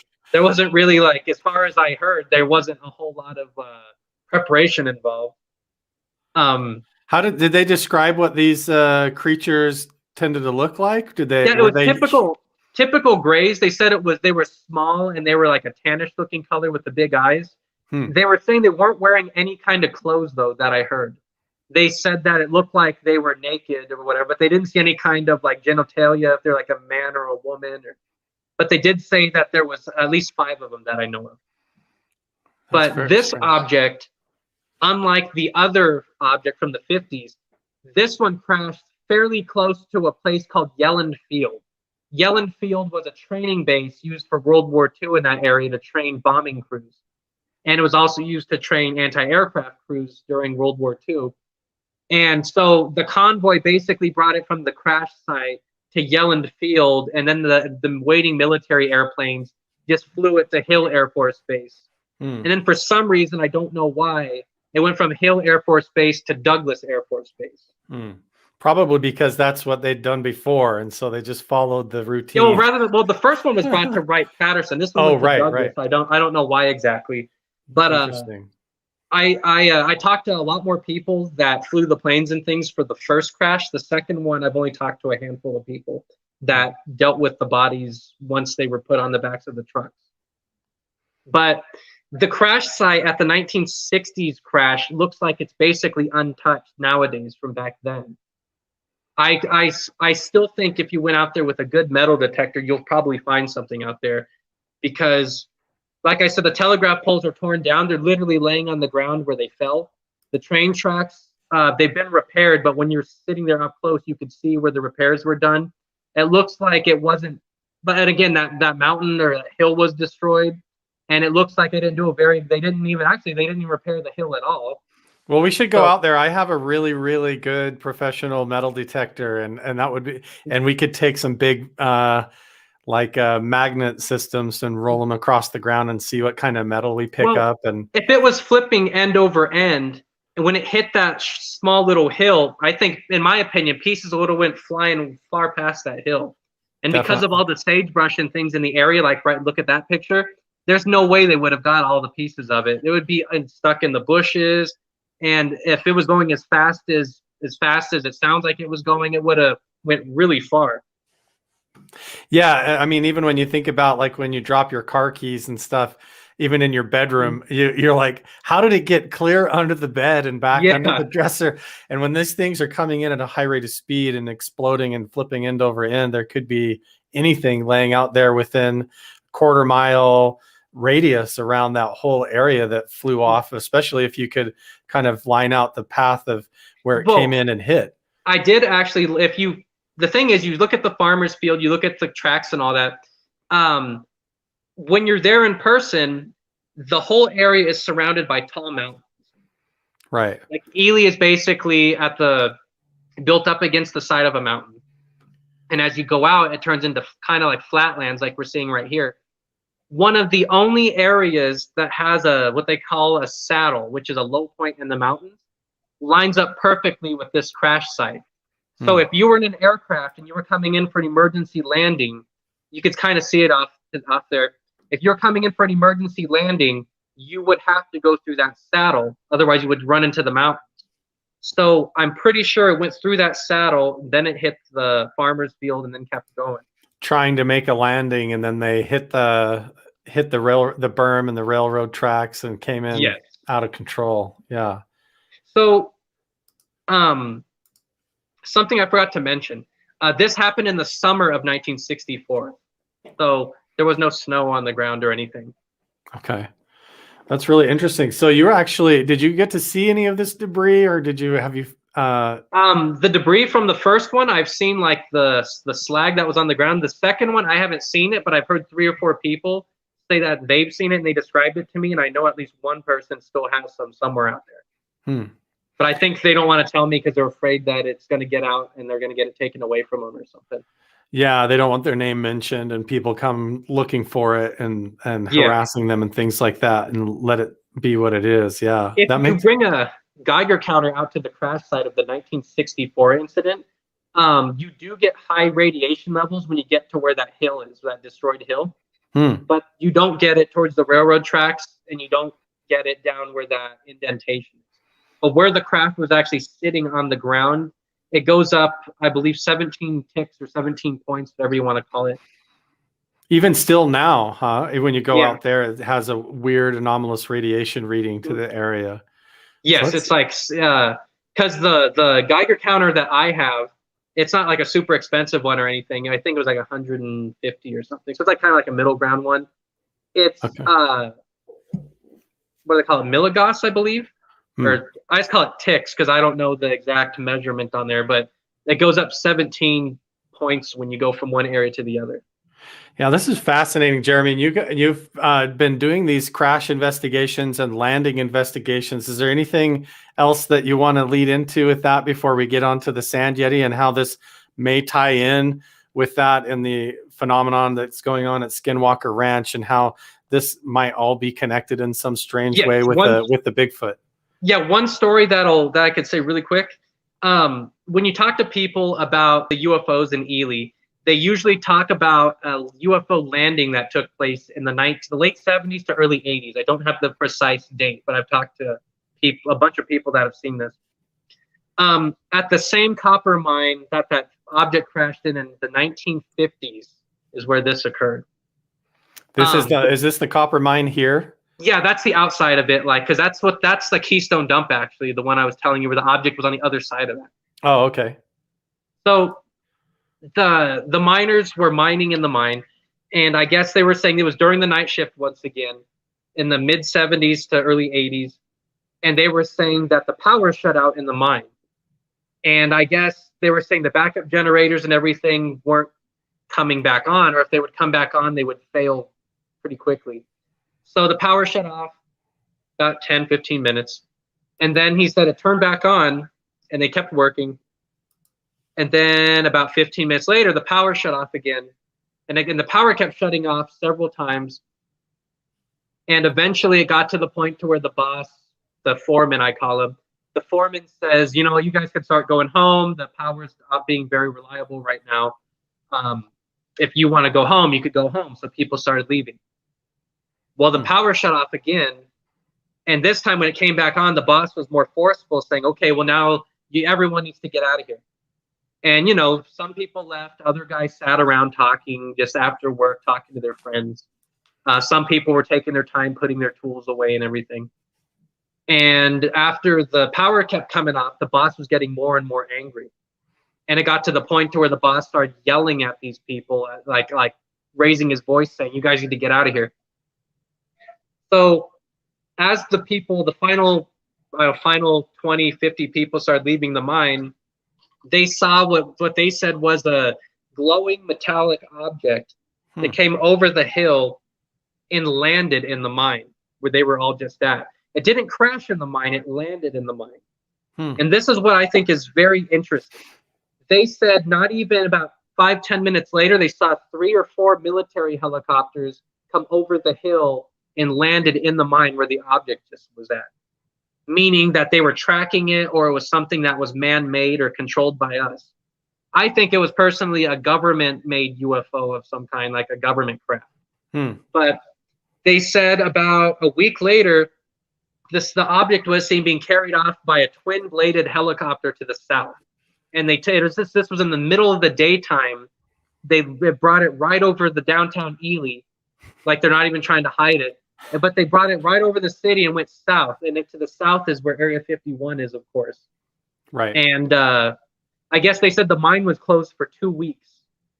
And the military was there doing testing and thing occasionally for a few months after that. So this thing came and landed in the mine and then stayed put, and they came and basically took over the mine for 2 weeks and transported the thing out with a helicopter by hitching onto it. Yeah, they said it was like flying it off. Yeah, it was like a Chinook helicopter with like 1 or 2 escort helicopters, and they flew to the south, is what the guys were saying. The witnesses for that, they were interrogated, the ones that saw it that night leaving the mine. I guess when they were driving back into town, there must have been police or something that somehow got their names. I'm not exactly sure how they got their names, but I do know that the 5 or 6 of the people that I talked to that were there that night said that people did come to their house. So that's the majority of the really exciting cases from Ely, besides getting into like the lights chasing the cars and things. I know Andrew wanted me to tell you the story about us with the light close to town. Yes, let's hear that part of the story. I'll do this really quickly. So there's a famous story about lights that chase cars and things. And Ely's, like I said, it's very remote, and there's like a lot of hunters and things in the area. So there's a town called Lund, L-U-N-D. And over by Lund, there's a famous story about 2 hunters that were out there hunting. And I guess they were saying on the other side of the valley, they could see a light at very low to the ground traveling at like treetop level. And it was silent, and it was shining little lights on the ground and everything. Well, I guess one of the guys said that his buddy actually shined, I'm trying to think of what a spotlight or a high-powered flashlight of some kind. They shined it at the object, and he said that he blinked, and when he opened his eyes, the object went from the other side of the valley to like right up in their face. Just on the time that took him to blink, it was like right there in front of him. And he says that it scared him so bad, they jumped in the truck, left their camp and everything, left their guns even sitting out. Then they drove back to Ely going at like max speed. He says they don't know how they didn't crash the car. And I guess they made it back to Ely, and the object flew away right when they got to the edge of town. And they waited in the police station parking lot all night long. They were so afraid. And I guess that's like a famous story in the area. And that happened not even 5 years ago. I remember I was on KDSS radio out there, and one of the guys called in and told his story like right after it happened. And then I guess the guy's been on a couple of different websites and things since then. Well, we decided to go to the other side of the mountain, which is Baker, Nevada. Right. Me, my brother, and our friend Nick. And we saw lights that I would say were on the other side of the valley that were traveling at treetop level, kind of like what the other guy was saying. But it was too far away to really see like what it was. Well, my friend Nick, of course, we had a high-powered spotlight. I was turned the other direction. I turned around. He's shining this spotlight at the object on the other side of the valley, just like what happened to the hunters. The light ended up not coming towards us or anything, but I thought that was kind of funny. Andrew likes that story. Yeah, like I said, I just told him, I'm like, don't do that. We heard what happened. We were just talking about that story like earlier that night. And then I turn around, and then my brother and my friend Nick are doing the same exact thing. So just so everybody's aware, Baker, Nevada's right over here on screen. And then you've got Ely right here next to Ruth. And Area 51 is all down in this whole area, all over the place.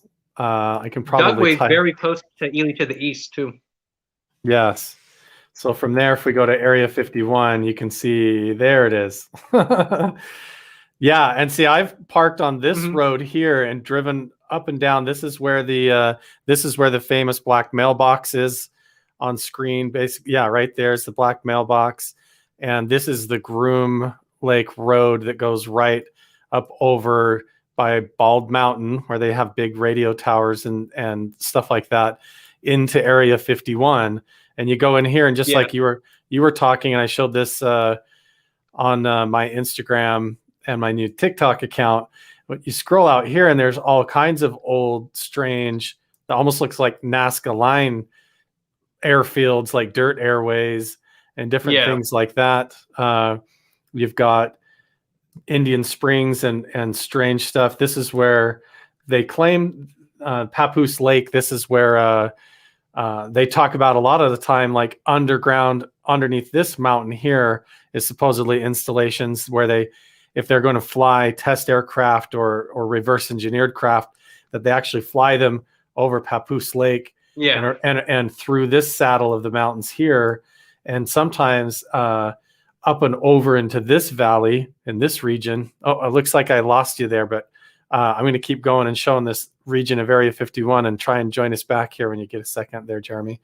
But they come out of Papoose Lake right here, fly through this saddle of the mountains, and sometimes they go up higher in altitude so that if you're parked in this region here or up in the mountains here, you can get a view all the way down this entire valley. I'll bring you right back here, Jeremy. Yeah, sorry, I was trying to look at the chat and it kicked me out, so I don't want to touch that anymore. No problem. Yeah, so you have this, they'll fly up through this saddle here, and sometimes they slip over into this area, or they even come down south through this area and then back up and land on Area 51. We've been parked right here on the road before and watched them take off stealth bombers and stealth fighters, and they'll fly just like a big loop like this and then turn around, and they'll fly almost right over you right here and then land. And if you go up north to Ruth, let's see, or Rachel, actually, the road comes up here. If you park up in here in this area, this is where the little alien is. You can go down these little dirt roads and sit right here, and you can hear them breaking the sound barrier and flying overhead, even though you don't see anything. It's just constant like explosions in the sky. And we've seen we parked right here on the road and saw a strange ball of light basically fly over Bald Mountain and over the mountains from west to east towards Crystal Springs. That was blinking on and off like a large strobe light, but irregularly, sometimes really bright, like a welding light where you can't even look at it, and then sometimes really dim, but lots of weird stuff flying around. So you guys were up by, and if you go across this whole area all the way up here, you get up to the Salt Flats, and here's Salt Lake City over here, and Ely, Nevada, Ruth, and Baker, and you've got a bunch of other military installations and Air Force installations, basically from Area 51, like we've been talking about, all the way up through this whole area of Nevada, and probably underground, a lot of different strange stuff. Oh yeah. So we covered the a lot of the geology, a lot of the area. So wait, so you went up there and you guys saw a ball of light similar to that? Did it chase you? We saw a ball of light. It was flying on the other side of the valley though. And then I remembered we were watching it. I thought that I thought whatever it was like going away from us. And I remembered I was going back to the car to go get some gloves because it was cold out. And I turn around, and there's like, so they're shining our spotlight at the object, like trying to like make the thing chase us, like after those other guys. That's crazy. So how close did it get to you? You were able to film it or anything? My brother filmed it. It's on our YouTube channel, I believe, but it looks like it's way further away than it really was on there though. Gotcha. And the video I think is really long that he put on there. I don't think he cut it down. I think he kept like the full length video. But yeah, it looks like it's further away than it really was, like on the video. Yeah, the cameras don't really do it justice for what you see. It's just kind of like when you try to take a picture of the moon. You know, you're looking at it and you're like, wow, the full moon. And then you try to zoom in on it. It just doesn't even look like what you're witnessing personally. So I tried to the main things are, as far as my UFO research goes, I try not to focus on like you're just like when normal people see like little dots in the sky. I don't really like that so much. I like things that are closer to the ground, or like UFO crashes, that kind of thing. Yeah, that's for sure. Because when it gets onto the ground, that's when it starts to get strange. Yeah, like and that anomalous. thing at treetop level, like that kind of stuff I really find interesting. Like people seeing little dots in the sky, not so much. But I know, what do you call it? Like if you go on my blog, a lot of the things that I write about as far as UFOs go, they're usually either crash cases or Men in Black or stuff like that. Usually. So did They're the not so much. on the ground research of this UFO stuff, did that kind of lead into your investigations of the Sand Yeti, is what you guys call it, or it's like basically the Bigfoot of the desert, or like a hominid type of creature Well, with the Sand Yeti evidence actually there? goes back to Mount Potosi again, the Boy Scout camp. Oh, Goes okay. back to back then. Over on the radio, the 107.5 radio down here in Vegas one day, I remembered I was in college, and they actually talked about there was a family that was over by Lake Mead somewhere, like boating, and they said that they saw this creature that they said it was like a basically what you think like a description of a Bigfoot, and they said that it was basically walking along the river trying to get away from them, like they had startled it. And then there were several people that started calling into this radio show reporting sightings down by Lake Mojave and the Colorado River, saying that they had seen the creature down there at some point in the early 2000s. Well, we on our website, we put out a thing saying if anyone's seen the Sand Yeti to go let us know about it. And I called into the radio show, and I was actually on the air, and I was talking about this Sand Yeti thing. Because at that point in time, we really didn't know nothing about it. Well, we started getting calls from Blue Diamond, Nevada. People were saying that the creature was coming up there, and that it was, one lady said it was like eating her plants. Another lady said that she has had food sitting out for a barbecue, and it grabbed her food and took off. Other people were saying it was looking in their windows. This is all in Blue Diamond. Blue Diamond, Nevada is close to Mount Potosi. It's in that general area where it turns from desert-like to what looks like a pocket of forest. Yeah. And so you've got Las Vegas and Henderson right here, and Blue Diamond is literally that close. Yeah, Blue Diamond's over in Red Rock Canyon. Gotcha. And so this is a large mountain range, though, all the way up through here. And there's Indian Springs and Area 51 right here. So you've got this whole weird anomalous region. So you've had reports of the Sand Yeti coming in, maybe following Bonnie Springs down into Blue Diamond in this area. The Sand Yeti, I know lots of people in the early 2000s reported it over by Lake Mead, like on the Colorado River. Lots of people reported it over in that mountain range over by Blue Diamond. But a lot of the stories come actually from the Mount Charleston, the backside of Mount Charleston, and a lot of them come from the Caliente, Ely area. I don't think that it lives in the desert. Like, I do think that it travels through the desert to get from like a wooded area to wooded area, but I don't think it spends a lot of time in like the sagebrush and all that. Because most of the sightings you hear are actually in the wooded areas. And of course, the wooded areas in northern Arizona and over in most of Nevada, they're not like Northern California. They're wooded, but they're not like that thick of trees like you would see up there. Interesting. The earliest report I know comes from 1982 or 1984, and there was a guy that worked over at the Nevada test site, and he was over by Mercury, Nevada. And he says that he was on his way to work driving from the US 95. He got off the freeway, and he said that he saw what he considered a Bigfoot cross the road and was walking from mountain to mountain, I guess. Like, it was down in, like I said, it was traveling from one mountain to the other. And he actually reported it to a newspaper, and that's the original sighting that I know of as far as the Sand Yeti goes. There are stories that go back to the 1800s, going from the far northeastern Nevada and over by Lake Tahoe. But I wouldn't consider that the Sand Yeti. I would just consider that like a Bigfoot. But we call it the Sand Yeti because that radio show, they're the ones that actually called it the Sand Yeti for the first time and gave it that name. And then we kind of just carried on the name or carried on the research. But as far as I know, the only ones that are investigating this are a couple people in Southern California.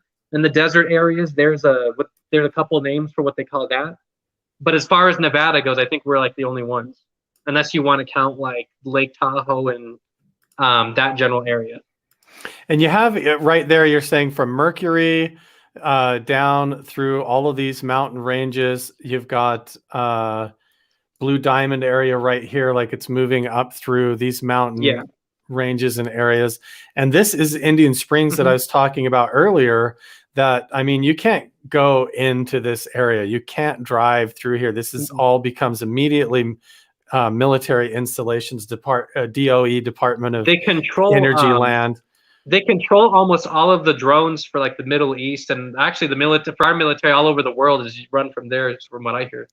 Yeah, and this valley up here, supposedly when you drive up over the mountains here up into this dry lake bed, was where I was mentioning earlier, where the encounters with the tall white beings, the family of extraterrestrial type beings, supposedly were interacting with the weather balloon operators, and there's documentaries out where they've tried to come out and tell those stories. And so right over in the mountain range over here, you have in Mercury, you have the sighting with the Sand Yeti, and all up north through this region. And then you go across I-15 up over here from the Salt Flats, across from Salt Lake, you get into the Uinta. Yeah, once you get by like the Ely Caliente Pioche area, it goes into woods all over again. Then you have up here by Vernal, Utah, you get into the Uinta Basin and Skinwalker Ranch and all of that. So it's all this really strange, anomalous area. And then even over to the Grand Canyon area, to the east, out through the desert, you've got all these ancient legends and reports of different types of beings or ant people that came up out of the ground and extraterrestrial contact and stuff. So it's this is a really good question right here. Do you think that these are like window sites, or these types of the geology of the area creates sort of like well, I guess with a good way to put this is, do you think that it's like a dimensional type being, or do you think the Sand Yeti is a physical like hominid that is a relic hominid that's living in these regions and able to hide itself really well? Or are these locations more like Skinwalker Ranch, like window sites that are prone to be anomalous because of the way the geology of the region, or something special about the history of the region opens up the opportunity for interdimensional type beings and creatures to come and manifest into our reality? I think it's a little bit of both. I think it's more of just like a regular creature that's like living and breathing and everything. But one of the guys that does the Sand Yeti stuff with me, he thinks that they're interdimensional beings, and he thinks that they're brought either by almost like a ghostly type of entity. Something I would like to bring forward, which supports my theory. We're doing a documentary right now on the Sand Yeti. We've already filmed all the footage. We're just editing it right now. Cool. Editing is kind of slow going right now because we've been really busy with a bunch of birthdays and things in our family. So we're hoping to get it out this summer. We're going to make it free on YouTube, and then we're going to make like a part 2 that will probably charge like $1 or $2 or something. But anyways, on this part 1, we interviewed a bunch of witnesses to the Sand Yeti. We go out and we investigate it. And of course, we did catch quite a bit of evidence. This was in April of last year. Me, my brother, and our friend, we were up in all around Nevada, and we spent a month going and looking for the Sand Yeti. One of the craziest things that we've seen,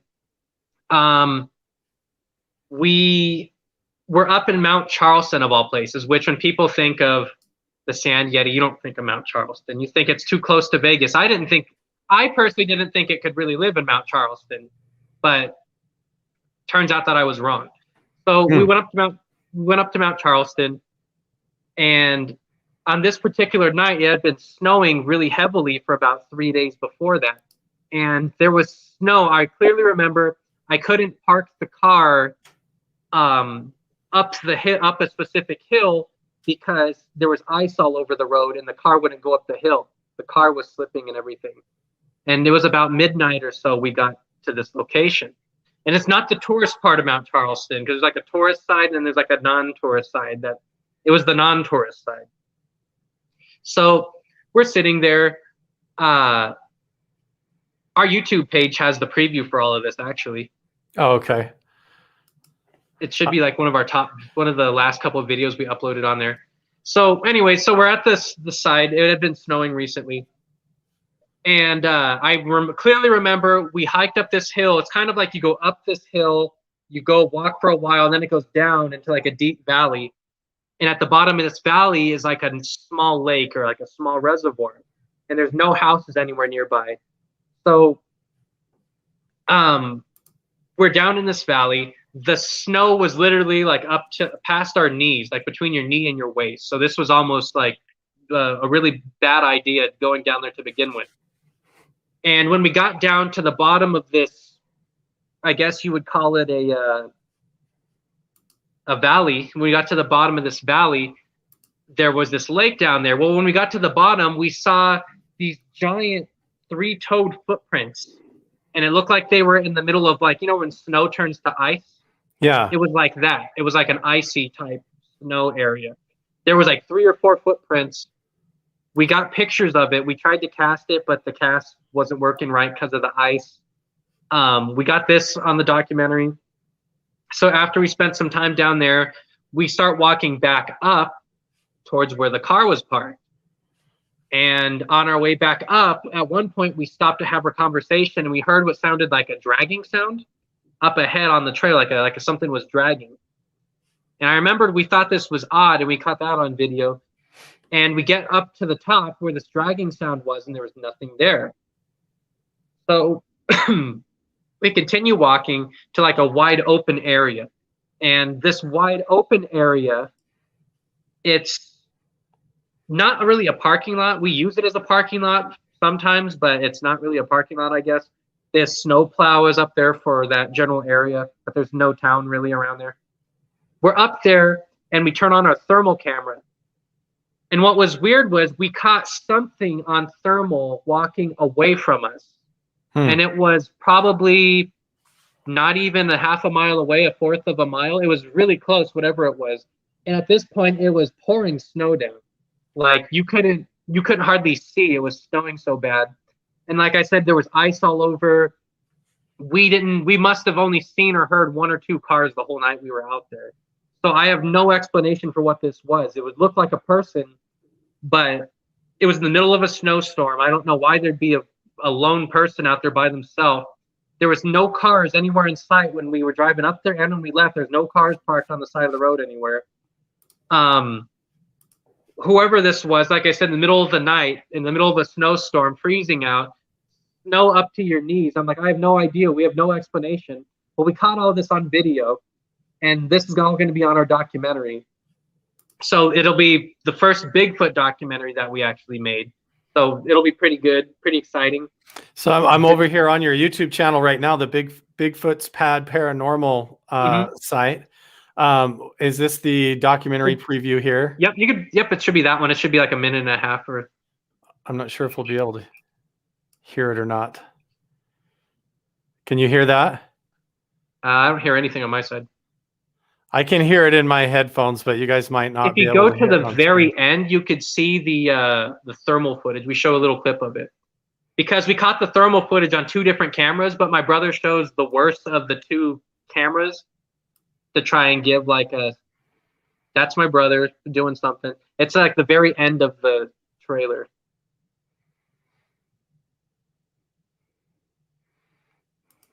Interesting. It's right there. He zooms into it, but you can see I'm filming the thing on the thermal camera that's in my hand, and he's filming me. We don't show the footage that was on the device. We're trying to kind of entice people to watch the documentary, so we don't show like the good version of it until you watch the documentary. But right there, that's when we caught the really good thermal footage. That's fascinating. So I've actually had a Bigfoot encounter myself, and it was very, very similar in the sense that it was like highly paranormal in nature. I looked at it at the time just as a straight up Bigfoot thing because I was there to film a Bigfoot documentary, kind of behind the scenes. But when I look back on it, it was more like a poltergeist encounter up in the mountains that I didn't actually see the thing, but it was like you hear like a Mothman encounter or a Skinwalker Ranch type encounter. But your take on this is this, and this is a 3-toed creature, which is very strange as well. Like normally you get the large human footprint, but in some of these cases, like down in the swamp regions or the desert regions, but I think the Yowie in Australia is supposed to have that's what I was going to say. The only other place I know of 3-toed footprints are like the Falk Monster, the Honey Island Swamp Monster, and some of the Yowies have 3 toes. But when you picture that, that doesn't sound like something that could exist in real life when you think about it. I mean, I believe they do exist, but that doesn't sound like something that something anomalous to our dimension of reality, possibly. I used to be a real skeptic when it came to this idea of them being able to use like they call them, for lack of a better word, they open and close portals or step in and out of our dimension. But when you study the actual quantum physics and the science behind the nature of our reality, and you get into that, you realize a lot of this stuff is actually possible, and there could be a lot of different forms of life that exist sort of overlaid with ours that we would just perceive as some sort of a spirit realm or a poltergeist phenomenon or a skinwalker or something like that, that when it needs to come through or migrate through our dimension, it comes through. You have these cases also of missing tracks, where you'll follow the prints in the snow or in the mud or the sand, and then suddenly they're just gone. What's weird is my friend that does this with us, he went up to a place called Frenchman Mountain, and it's outside of Vegas, and there's like not really any trees or anything. It's kind of the where he was at was kind of almost like a desert region that doesn't really have any kind of plants or anything. And he started seeing these 3-toed footprints in the sand walking in like a specific direction. I wasn't there, like I said, but he filmed them and got them on camera too. And he says that they weren't going anywhere, because I don't know why a Bigfoot would be out there. It looks like it couldn't live out there if it was like a living, breathing creature, because there's no trees, there's no water, there's nowhere for it to really live. And look how close to the city it is right there. Yeah, and that's why you have Nellis Air Force Base right here. Yeah, we have like no explanation for what those footprints were, where they were going, but it looks really similar to the footprints that we found up in Mount Charleston. Very interesting. So you guys have a documentary and everything coming out. We're coming up on 2 hours right now, a good spot to maybe end it and leave a cliffhanger. So when can we expect this Sand Yeti documentary to drop on your YouTube channel? We're hoping to do the end of July is what we're shooting for. End of July. We started editing it, but then we got kind of sidetracked and haven't done it for like a month or two. So we're probably going to get started back up on it next weekend is what it sounds like. That's awesome. And Jeremy, I would love to just throw this out there and invite myself to come on with you and on your crew. Yeah, you could go with us. They don't mind. I know Andrew actually asked to go with us, and we said he could go with us too. That'd be awesome. And we have other people that are in the UFO Twitter community that are really cool. Jeremy McGowan, he has a whole truck that's equipped with sky scanning equipment in order to, he can flip his equipment on and literally track any anomalous stuff flying around in the sky. Yeah. We could go out with metal detectors so that crash site along the railroad tracks and everything and really look for evidence. Yeah. And film all of it and help promote your documentary coming out. Yeah, that'd be cool. See it the Sand Yeti. That'd be awesome. We're hoping to get back out. For some reason, I don't know why, a lot of the Sand Yeti reports start coming in during like the fall. I don't know if it comes out more then or what the deal is, but for some reason they go in waves. It's like the fall and early like winter time is when we get the most reports coming in. Let me ask you, is it around in August? Do you feel like it's in the middle or of the month of August? That's when we found the accounts up in the Sierra Nevada mountains of California. Yeah, actually that is like August, September, where it starts getting, where it's like the end of summer, the beginning of like where it starts cooling off. That's usually when we get. I don't know if that's because when the most people go out, and that's when people see it, or if the creature for some reason comes down to certain areas during that time of year. That's kind of right at the beginning of like hunting season for anybody that's up, maybe going to shoot coyotes or varmint or something like that, or rat things, or deer or black bear. But people who are going up there a little bit ahead of hunting season, but also it begs the question as to whether or not they're kind of a migratory sort of creatures where when you're in those locations, they come through at that time, or they come up from underground at that time if there's the cave systems, which is a whole nother conversation. Idea of the lava tube formations and underground cave systems that are all throughout this region. I mean, even the Navy has a Navy shipyard location that they own just at a lake in the middle of Nevada, and it makes you wonder. And there's reports of them coming up with submarines, like that they have tunnel systems for underwater activities that go all the way out into the ocean, clear into Nevada. And reality is much stranger than I think most people want to admit or realize. But I'm totally fascinated about it. And Jeremy, this has been an amazing conversation. We've gone on for 2 hours here. We've talked about everything from UFO crash sites and landings with extraterrestrial or strange bodies on the ground with multiple witnesses, debris being recovered, and how that all ties in with the Sand Yeti. So Jeremy, tell everybody really quick, if they wanted to find out what you're doing and go look you up and follow you on Twitter and your websites and YouTube and everywhere. I'll put some links down below, but let everybody know where they can find you. There's two main ways that you could contact me. The first one is bigfootspad.com. That's our paranormal group's name. It's Bigfoot with then an S and PAD.com. Yep, right there, bigfootspad.com. And if you're looking to submit some kind of a UFO story, then you could contact me on my private website, which is ElyUFOCrash.com. So right here on if you've had some kind of an encounter or report, you can go here to the contact form and reach out to Jeremy and his team. They've also got an Instagram over here, the BFP team. Go check them out. And they've got their YouTube channel right here, Bigfoot Pad Paranormal. And the link should be all down in the description box down below. Jeremy, it was a great pleasure to talk to you. Hopefully I can get you back on the show and we can dig into this and go out and capture some amazing evidence, and I'll bring my metal detecting equipment and everything. I'll let you know. I'll let you know when the documentary's done or when it's about done. And then next time we head back up to Ely, I'll let you know. That sounds awesome. And everybody over in the chat, thank you so much for hanging out here and coming and leaving your comments. This was really awesome. Everybody's saying that it's crazy, that they love the show. They would love to see the documentary and looking forward to it. And fantastic show. So we're going to look forward to that. Look forward to your documentary. And hopefully some of us can hook up with you and go out there and investigate some of this stuff with you and check out some of this recovered debris and maybe find some of our own. So that would be awesome. Thanks, man. And we'll see you guys all next time. All right. Thank you.